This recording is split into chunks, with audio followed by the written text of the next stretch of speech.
أعوذ بالله من الشيطان الرجيم. بسم الله الرحمن الرحيم. وكذلك جعلناكم أمة وسطا لتكونوا شهداء على الناس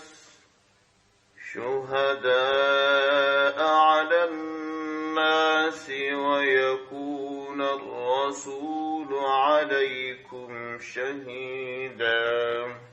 وما جعلنا القبلة التي كنت عليها إلا لنعلم من يتبع الرسول ممن ينقلب على عقبيه، وإن كانت لكبيرة إلا على الذين هدى الله، وما كان الله ليضيع إيمانكم إن الله بالناس لرؤوف رحيم.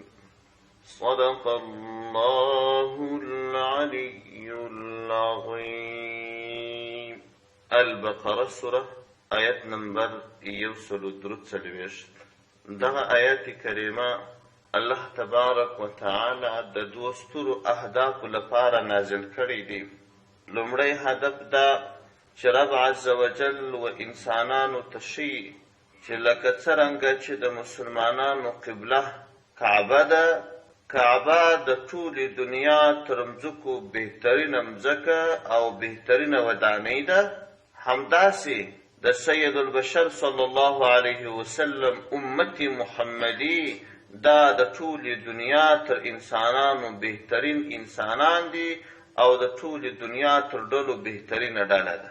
د دې امت محمدی فضیلت الله ښیي، دا یو هدف دی.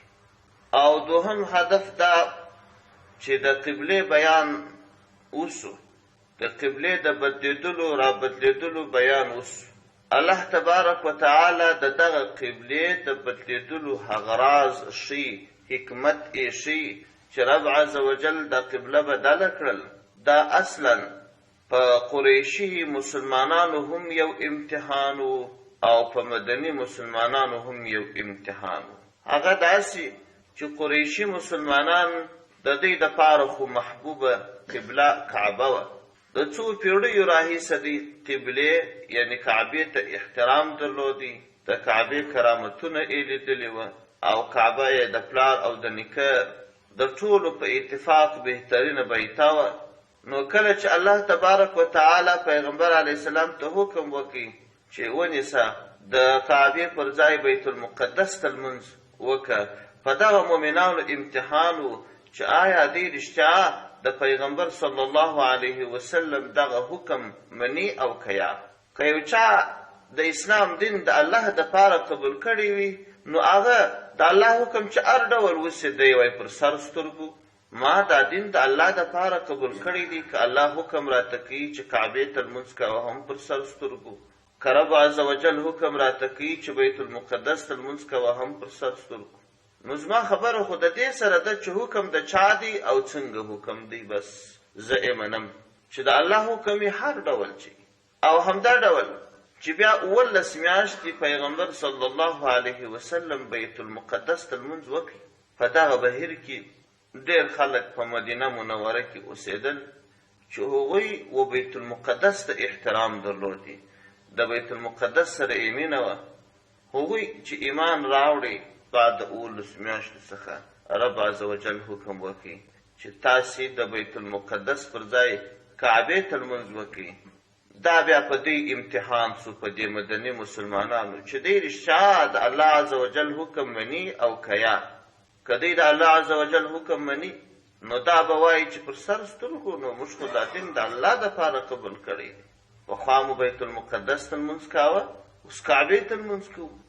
دا چې امتحان په مدني او مکي مسلمانانو باندې و دا ستر هدف الله په دا آیت کریمه کې بیان کړی دی او دا چې دا امت یعنی امت محمدی پر نور امتونو بهترین امت دی لکه کعبه چې بهترینه کعبه ده کعبه بهترینه ودانۍ ده همداسې دا امت د ټولو امتونو بهترین امت دی ځکه الله جل جلاله فرمایي راځو د آیت ترجمې ته وکذلک په دغه ډول باندې جعلناکم موږ تاسې ګرځولي یاست امة یو امت وسطا میانه داسې یو امت چې نه افراط کوونکي یاست او نه تفرید کوونکي یاست یهودیان او عیسویان دا دواړه صحیح خلک نه وه یهودیانو تفرید کړی و عیسی علیه السلام یې نه مانه ایمان یې نه ورباندې راوړي او عیسویانو بیا افراط کړی و یعنې دا چې د عیسی علیه السلام په محبت کې یې دومرې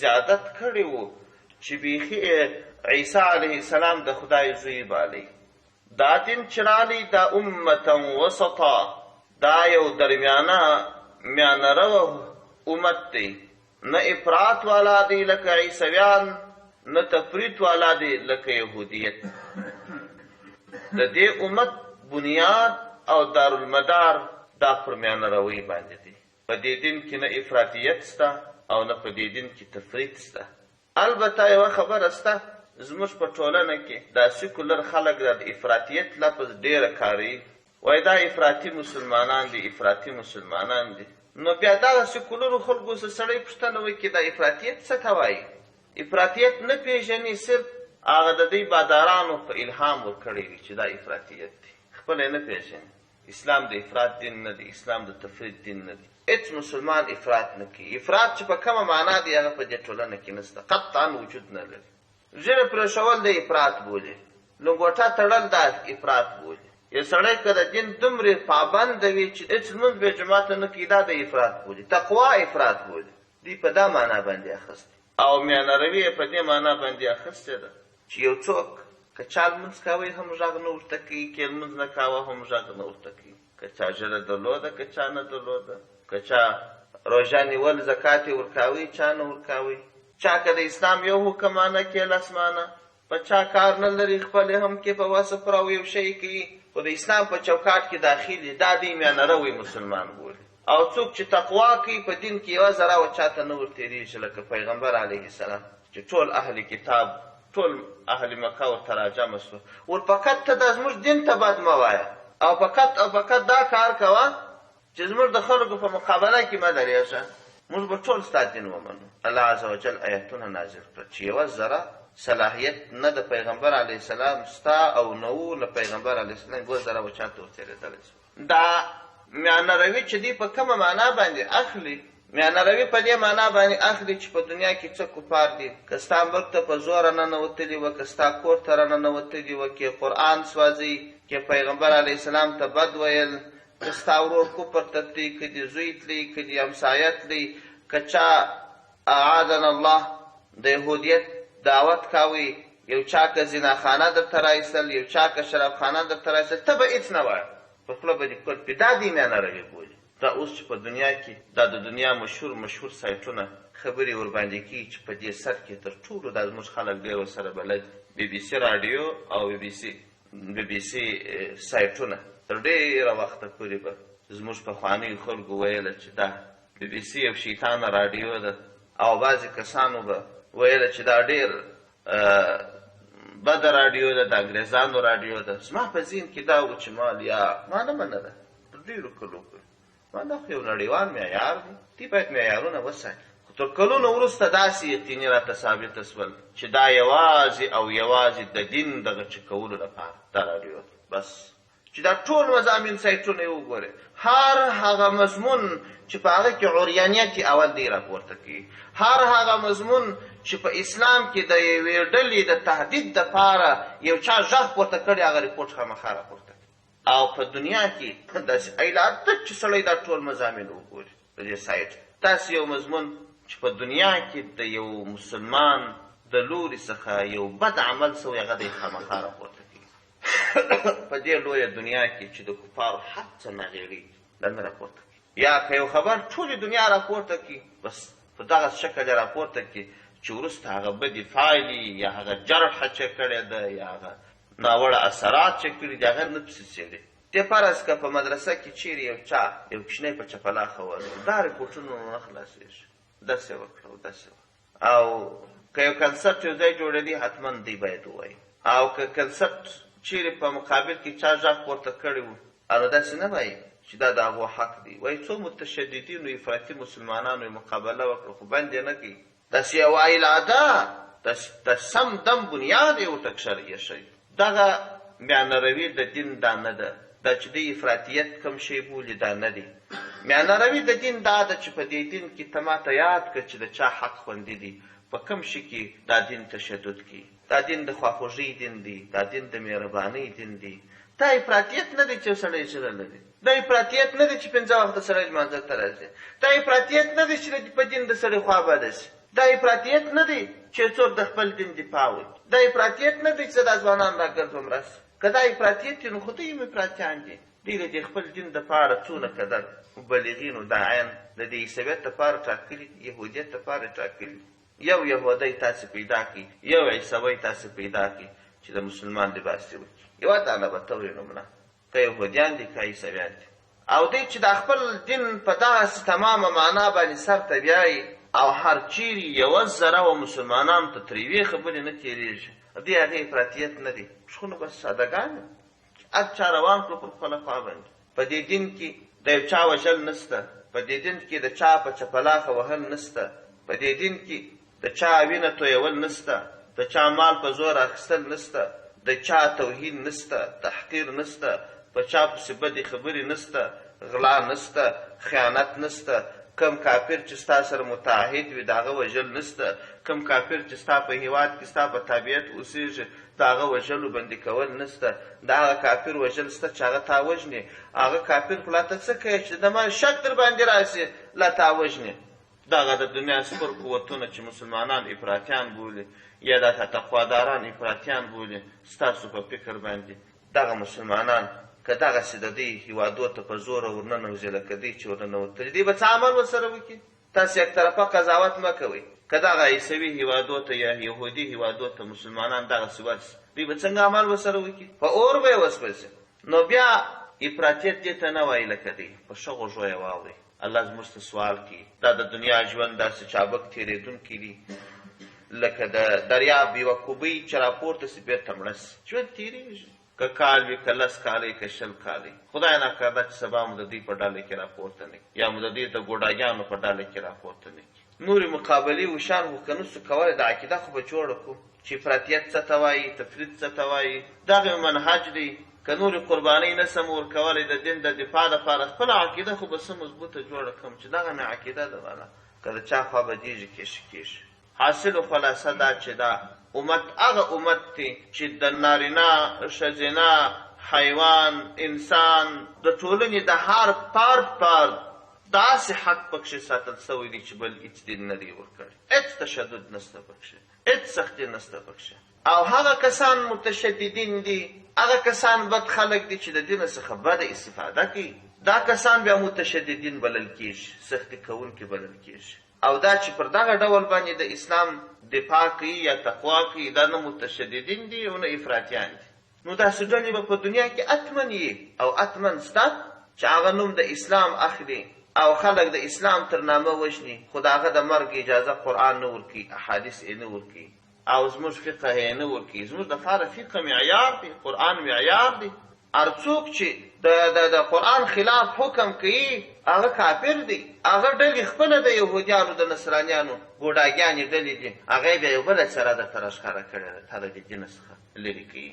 راځو بېرته د آیت ترجمې ته. الله تبارک وتعالی فرمایي وکذلک په دغه ډول باندې جعلناکم موږ تاسې ګرځولي یاست امة یو امت وسطا میانه روي لتكونوا دپاره چې تاسې سي شهداء شاهدان سي علی الناس پر خلقو باندې ويكون الرسول او سي رسول صلی الله علیه وسلم علیکم پر تاسو باندې شهیدا شاهد سي. د قیامت په ورځ باندې روایت کې راځي وایي پخواني امتونه دا به راپېښ کړل سي هغوی به د خپلو بدو اعمالو څخه منکر سي. الله تبارک وتعالی به پر دوی باندې د محمدي امت پیروان شاهدان تیر کړي. د محمدي امت خلک به راسي او شاهدي به ادا کړي چې یا الله موږ شاهدان یو چې دا خلک دا کافران و ګمراهان و انبیا و رغلي و ستا حکم او احکام یې تر دې رسولي و د ایمان و قبول کړي.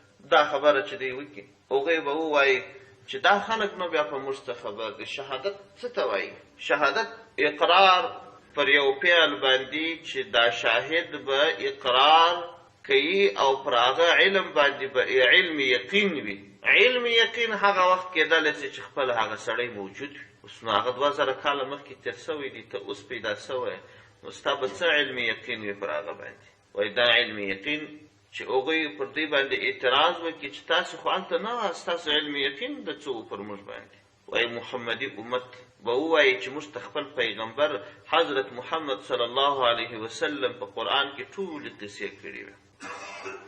بیا به محمد رسول الله صلی الله علیه وسلم راس شاهدي به ادا کړي چې هو یا الله تا چې ما ته کومې وحي کړي وې او کومې قصې د دوی په وحي کې بیان سوي وې دا ټولې ما خپل امت ته رسولي دي. زما امت رښتیا وایي. الله تبارک وتعالی دې امت ته وایي ویو کوم مینهرو امت یاست، دا مو فضیلت دی. او دوهم فضیلت مو دا دی چې تاسو به د قیامت په ورځ پر دې پخوانیو ټولو امتونو باندې شاهدان جوړېږي. الله تبارک وتعالی فرمایي ویکون او به الرسول رسول صلی الله علیه وسلم علیکم پر تاسو باندې شهیدا شاهد. دا هغه یو هدف. او دا دوهم هدف چې دا قبله د امتحان لپاره واوښتل، دا هدف الله جل جلاله بیانوي چې په مدني او مکي مسلمانانو دواړو امتحان وکړل سي. وما جعلنا او موږ نه ده ګرځولې القبلة قبله التي هغه قبله كنت چې تبې علیها پر هغه قبله باندې الا خو مو بیا واړولې دپاره د دې نعلمه چې موږ معلومه کړو. الله ته خو علم و، الله وایي خلکو ته یې وښیو. من یتبع الرسول او چې څوک تابعداري د رسول صلی الله علیه وسلم کوي ممن د هغه چا څخه یې جلا کو، د هغه چا څخه یې معلوم کو، ینقلبو چې هغه ګرځي علی عقبیه پر پوندو خپلو باندې. دا ممن ینقلبو علی عقبیه چې څوک په خپلو پوندو ګرځي، دا په عربي کې اصلا یوه اصطلاح ده چې یو سړی د خپلې پښې پورته کړي پر دې پوندو باندې ودرېږي داسې وګرځېږي. دا د ینقلبو علی عقبیه مطلوب دی.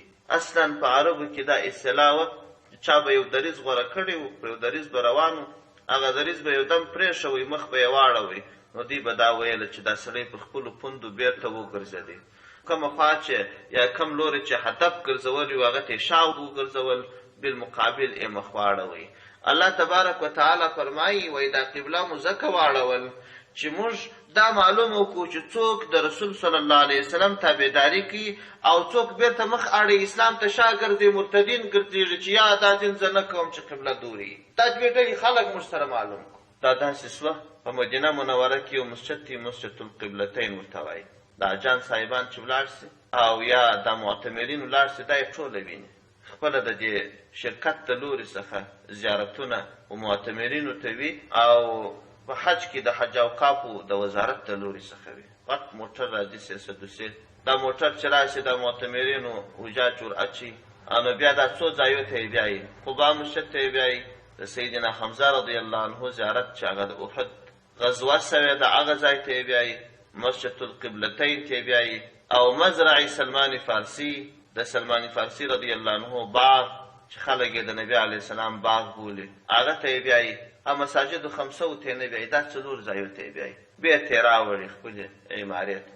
دغه مسجد القبلتین دا داسې یو مسجد دی چې دوې قبلې لري. یوه قبله دورې ده د شمال طرف ته، بله قبله یې دورې ده د جنوب طرف ته. دوه محرابه لري، قبلې نه محرابونه. په مدینه منوره کې قبله د جنوب طرف ته ده، قبله شریفه دې خواته ده په مدینه منوره کې، او بیت المقدس شمال طرف ته دی. کله چې پیغمبر صلی الله علیه وسلم ته حکم سوی و چې بیت المقدس ته لمونځ کوه، نبي علیه السلام دورې لمونځ کوئ. پیغمبر صلی الله علیه وسلم باندې وحی نازل سوی فولی وجهک شطر المسجد الحرام، مخ واړوه د کعبې شریفې لوري ته. یو روایت کې راځي چې پیغمبر صلی الله علیه وسلم د ماپښین لمونځ کړی و. د مازدیګر لمانځه ته یو صحابي راغلی، بنو سلیم قوم ته چې ورغلی هغو لمونځ کاوه، مخ یې بیت المقدس ته ګرځولی و. دا صحابي غږ وکړي چې تاسو مخ دورې واړوئ، وحی راغلی دی د الله پیغمبر دا اوس ما لمونځ ورسره وکړي، د کعبې شریفې لوري ته یې لمونځ وکړي. نو وایي هغوی داسې سوه چې د مخ صفونه یې شاته سوه، د شا صفونه یې مخته سوه. ښځې یې دا نارینه و ځای ته ولاړې، نارینه یې د ښځو ځای ته ولاړ. په دې لمانځه کې دننه یې مخونه واړول. پخوا شمال طرف ته وه، دا د نارینهو صفونه وه، دا د ښځو صفونه وه. دا د نارینهو صفونه دورې راغله، مخ یې داسې کړي. د ښځو صفونه دورې ولاړل، شاته د نارینهو سوه. نو الله جل جلاله فرمایي، وایي چې زه معلومه کړمه چې تش د یو صحابي په غږ باندې په لمانځه کې دننه لا خلک واوښتل او د باندې خو نو بیخي خبره منل. دا زه سره معلومه کړمه د دې امتحان دپاره مې دا قبله واړول. راځو د آیت ترجمې ته. وان کانت که څه هم دی دا کار لکبیرة ډېر لوی دی دا کار، الا خو بیا ډېر لوی نه دی، علی الذین پر هغه کسانو باندې هدى الله چې الله ورته هدایت کړي. وما كان الله او ندی الله پاک لیضیع ایمانکم چې ضایع کړي ستاسو ایمان. ان الله بېشکه الله پاک چې دی بالناس پر خلکو باندې لرؤوف الرحیم خامخا زیات نرمي کوونکی دی او زیات رحم لرونکی دی. قد نرى تقلب وجهك دا مفهوم په تیر درس کې ویل سوی و چې پیغمبر صلی الله علیه وسلم به په تکراري شکل هیله او تمنا درلوده چې مخ مې بیرته کعبې شریفې ته واوړي او کله به یې د اسمان لوري ته کتل. قد نرى یقینا مشبن تقلب وجهك اړول د مخ ستا فی السماء کې د اسمان لوري ته. فلنولینک پس موږ به خامخا واړو تا قبلة هغه قبلې ته ترضاها چې ته ورباندې راضي کېږې. فولي پس وګرځوه وجهک مخ خپل شطر المسجد الحرام و طرف ته د مسجد حرام. وحیث ما کنتم هر چیرې چې تاسې یاست فولو پس تاسو واړوئ وجوهکم مخان خپل شطره و طرف ته د مسجد حرام. وان الذین او یقینا هغه کسان اوتو الکتاب چې کتاب ورکول سوی دی یعنې یهودیان او نصرانیان دي لیعلمون خامخا دی پوهیږي چې ان فتاکیک سره هو دغه قول د الله الحق حق دی من ربهم د رب څخه د دوی دی. وما الله او ندی الله پاک بغافل غافل ندی عما د هغه څه څخه یعملون چې دوی یې کوي. سبحان ربک رب العزة عما یصفون وسلام على المرسلين والحمد لله رب العالمين.